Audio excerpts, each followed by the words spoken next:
From ancient rivers where our stories start, we build a future with a knowing heart. A legacy of wisdom, rich and bold. The greatest tales are waiting to unfold. Curious Earth Academy, our quest begins today. Curious Earth Academy, leading all the way. Curious Earth Academy, the future's bright and clear. Curious Earth Academy, the whole world starts right here.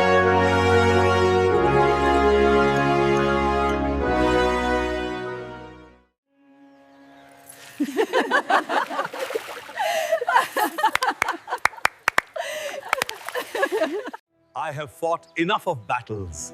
Let's celebrate life now with fun and frolic together. Your Highness, we will make your life richer with full of joy and happiness.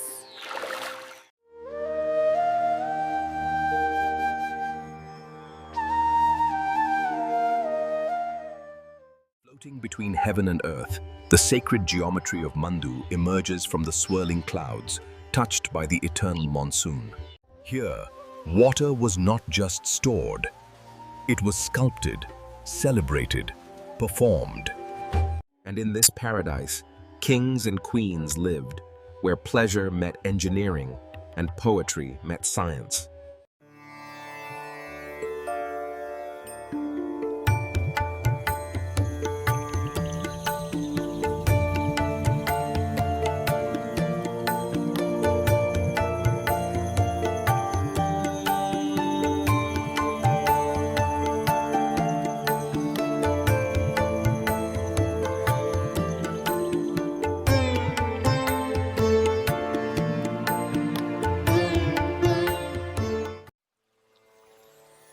When you stand on Mandu's plateau, it feels as if the world below has disappeared. Here, in the monsoon clouds, a kingdom once floated.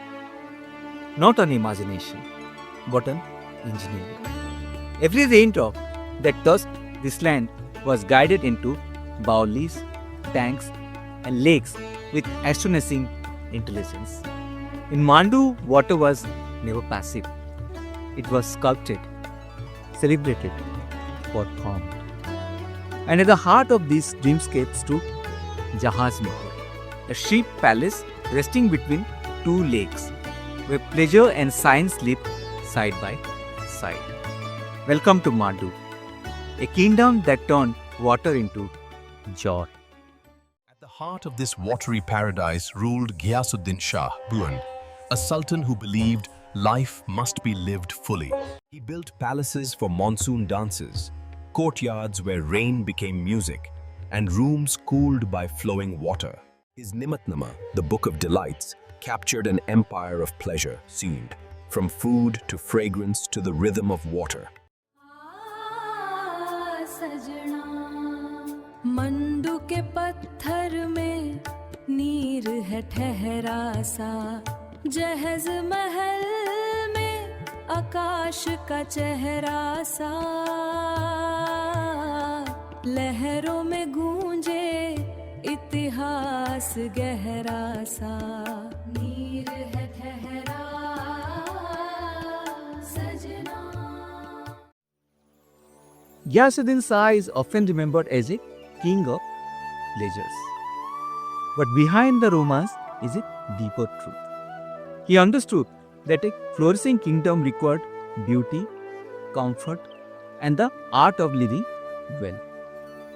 His court echoed with music, perfumes, poetry, and the laughter of artisans.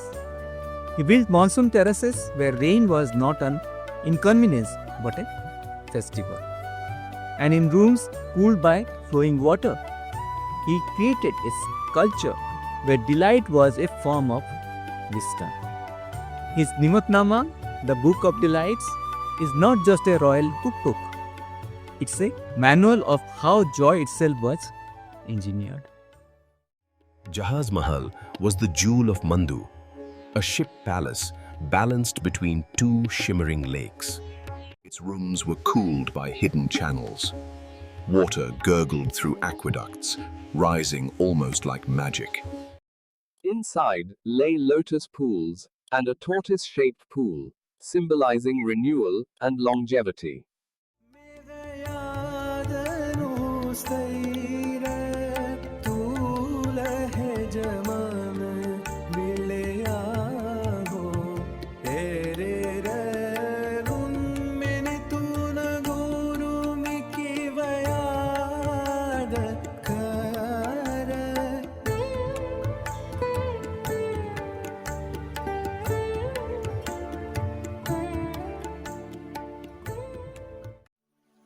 Jahaz Mahal is one of those places that stops you in your tracks. Balanced between two shimmering lakes, it looks like a ship waiting to set sail. But its true magic lies inside, in corridors cooled by hidden aqueducts and chambers that witness with the sound of flowing water. Lotus pools and tortoise pools symbolized longevity, creation, and cosmic order. This was not simply a palace. It was a masterpiece of design, pleasure, and environmental intelligence. A place where architecture was turned to the rhythm of water. Ujali Baoli, an hill 267 feet deep pyramid, was Mandu's shining well, open to the sun and the soul. Andhari Baoli was its twin in darkness. Light and shadow, Kluvung, two moods of the same water. With over 120 Baolis, Mandu mastered the art of storing every drop, erring long before modern engineering.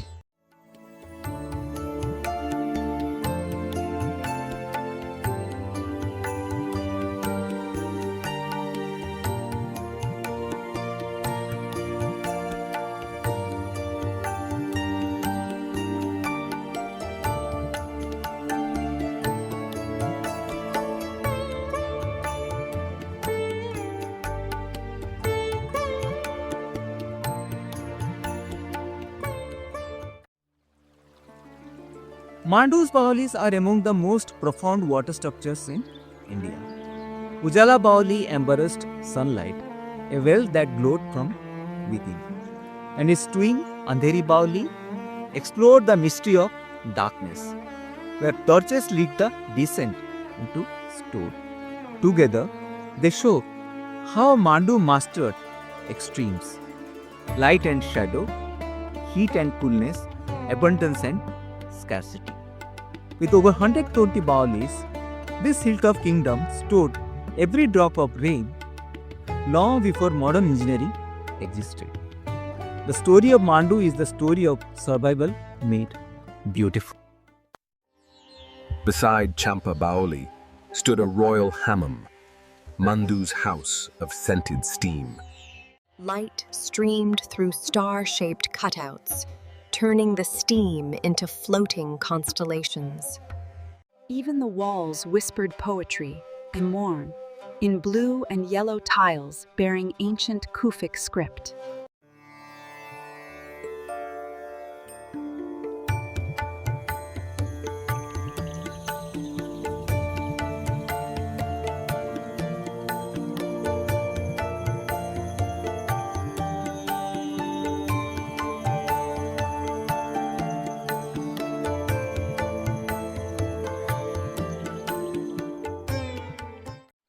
In Mandu, water was more than necessity. It was luxury, art, and healing. Beside Champa Baoli stood a royal Hammam, where steam rose through vaulted chambers. Imagine warm water scented with flowers, drifting through star-shaped perforations that turn sunlight into constellations. Even the tiles carry poetry. Kufic scripts glazed in deep blue and saffron yellow. This was a world where wellness was designed with geometry, fragrance, and light. A century where water itself became an experience. Water traveled to Mandu through an underground world. Aqueducts, balancing shafts, hidden channels. Munj and Kapur Talav worked like twins, connected by an underground balancing system. Centuries ago, engineers did what modern sensors do today: regulate flow and cool entire palaces.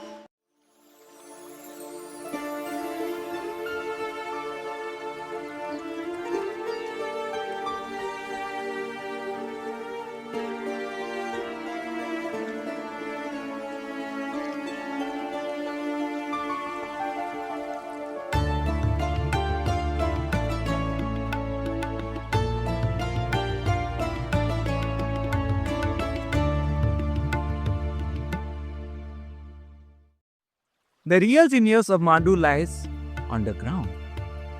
From Suraj Talab to Jahaz Mahal, a network of aqueducts, balancing shafts, and channels carried water across distances with perfect precision. Two lakes, Moons and Kapur, worked like twins. Their labels balanced through a subterranean system that even modern engineers admire. Surveyors used ropes, water levels, and pure intuitions. Yet they achieved what sensors do today. Mandu's greatness was not built on mystery. It was built on knowledge. In Mandu, water was not just a resource. It was identity. It held kingdoms together, shaped pleasures, and taught people how to live with beauty and balance.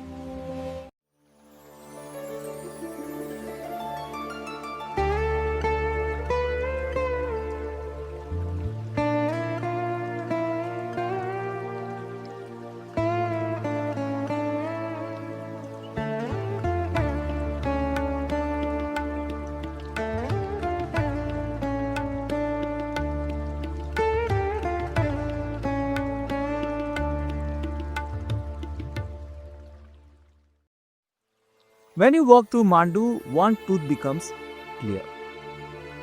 This was a civilization that honored water, not as a resource but as identity. Rain shaped its pleasures, carved its architecture, cooled its palaces, and held its kingdom together. Mandu teaches us that beauty and engineering are not opposites, that joy and survival can flow together, and that when water is honored, life itself becomes poetry. This is Mandu's eternal gift, a reminder that water, when respected, becomes joy. And today, Mandu whispers a timeless truth true, that water, when honored, becomes joy itself.